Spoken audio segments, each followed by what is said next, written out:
All right, stats. Here we are with your January the 6th, 2022 notes video. We are in the Chapter 13 notes packet. This is number 5. We almost finished 4 yesterday. We're going to start with 5. 3% of components from a certain factory are defective. 20 components are placed in a box. What is the probability that a box has 0 or 1 defective components? So again, X is a defective component. We call X success. We call probability of X the probability of success. Doesn't mean it's something we want. We don't want a defective component. So the probability, P is 0.03. Probability of X is 0.03. N is 20. I want the probability that X is less than or equal to 1, which is the probability that X is 0 plus probability that X is 1. Probability that X is 0 is every single component, 0.97, every single one of them. 20 of them are working well. Plus probability that of the 21 is defective, the probability of getting a defective unit times the probability of getting 19 straight ones that work. Add those together. Very high. All right, again, learn how to type that into the calculator. Practice that. Talk more about this on Friday. 9 out of every 100, or 0.09, people in the United States have type B positive blood, B plus blood. If 25 people are chosen at random, what's the probability that 3 or fewer have type B positive blood? Put a little positive in there. X is a person with type B plus blood. I want to know what's the probability that X is less than or equal to 3. 3 or fewer. So probability that X is less than or equal to 3 is probability that X is 0 plus probability that X is 1 plus probability that X is 2 plus probability that X is 3. This is the probability of getting no 1. All of them have another type of blood. The complement of B positive blood would be 0.91. This is 25. One of them has B positive blood. That's the probability of B positive blood. I want one of them. I want 24 of them to not have that B plus blood. 25 choose 2. Now 2 of them have B positive blood and 23 of them don't. Remember, these exponents should always add to 25. Plus 25 choose 3. 0.09 to the third times 0.91 to the 22nd. Add those 4 probabilities together. 0.09 times 25 is 2 1/4. So look how 2 at the highest one, right? Had the highest probability. That makes sense. You're an 83% free throw shooter. In our competition, we're going to shoot 25 free throws. What is the probability you make between 20 and 22 free throws inclusive this competition? X is a made free throw, and I want the probability that X is between 20 and 22. Probability of success is 0.83. There's 25 shots you're taking. This is what we're looking at. The probability that X is 20 plus probability that X is 21 plus probability that X is 22. This is probability of making exactly 20. 25 choose 20. Probability of success to the 20th. Probability of failure to the 5th. Plus 25 choose 21. Probability of success to the 21st. Probability of failure to the 4th. Plus 25 choose 22. Probability of success to the 22nd. Probability of failure to the 3rd. And add them up.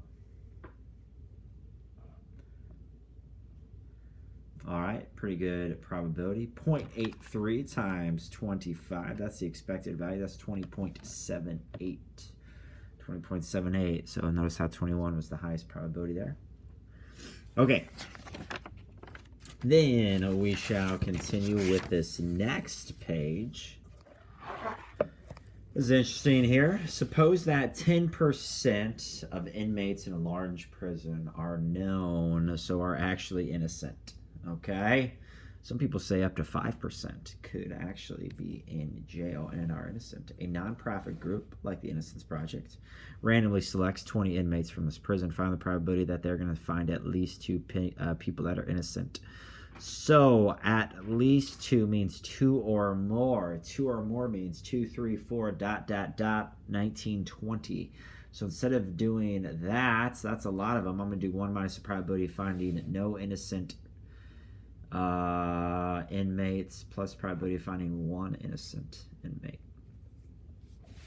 So probability that they're all guilty is probability of guilt to the 20th plus 20, choose 1. 1 of them is innocent and 19 of them are guilty. That probability is 392, but that's the probability of finding 0 or 1 innocent inmate. So I need to do 1 minus that. The probability of finding at least 2 innocent inmates is 0.608. I jumped ahead and did something we don't know of yet on number 9, and I couldn't do that either because n times p is too small of a number. So here's what's going on. During a severe thunderstorm, any transmission line is damaged with a probability of 0.04.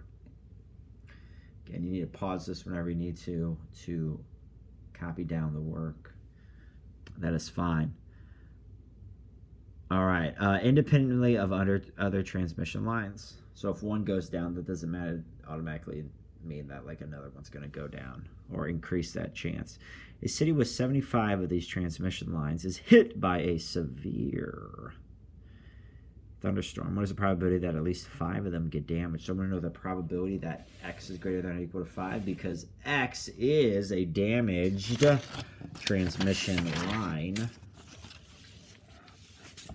X is a damaged transmission line. I want the probability that x is greater than or equal to 5, which is 1 minus the probability that x is less than or equal to 4. You don't want to do 5, 6, 7, 8, ... 73, 74, 75. That is so many. So the probability that x is less than or equal to 4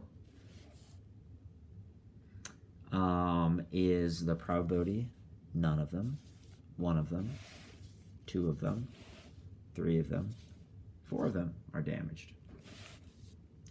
All right, probability that none of them are damaged is 0.96 raised to the 75th, plus the probability that 1 of them is damaged is 75, choose 1. 1 of them is damaged, 74 are not damaged. Plus, 2 of them are going to be damaged, so of the 75, choose 2 of them to be damaged. Probability of a damaged 1 raised to the 2nd, probability of 1 that is not damaged raised to the 73rd. Plus, of the 75, choose 3 to not be damaged. Probability that it is damaged to the 3rd times probability it's not damaged to the 72nd.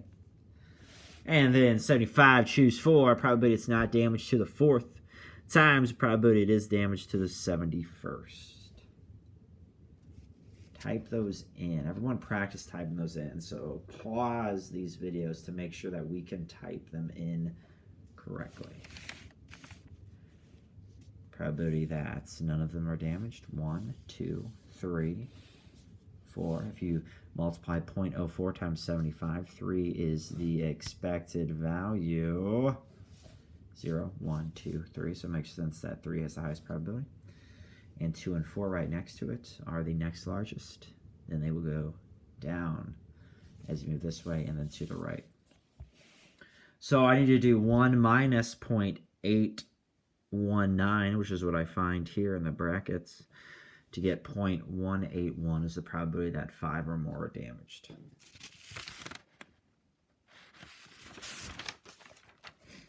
You flip a coin 10 times. What's the probability that you're going to get 6 or 7 heads? So x is a heads. I want to know the probability that x is 6 or 7. Well, this isn't the best one because the probability of success is the same thing as the probability of failure.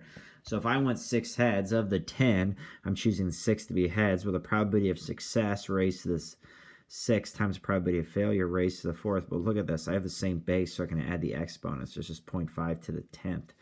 10 choose 6 times 0.5 to the 10th. It's going to be the same thing here, only it's 10 choose 7. I want 7 of them to be heads and 3 of them to be tails. It's still 0.5 raised to the 10th. Multiplied by 10 choose 7 though. This is 205. This is 117. Probability of getting 6 or 7 heads is 322.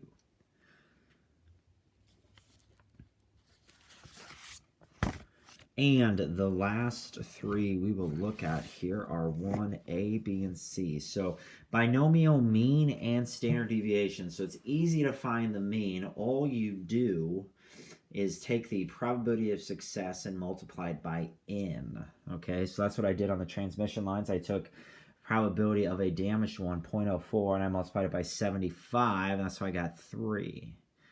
If x is the number of hits you get in your first 100 at-bats, find the mean and the standard deviation of x.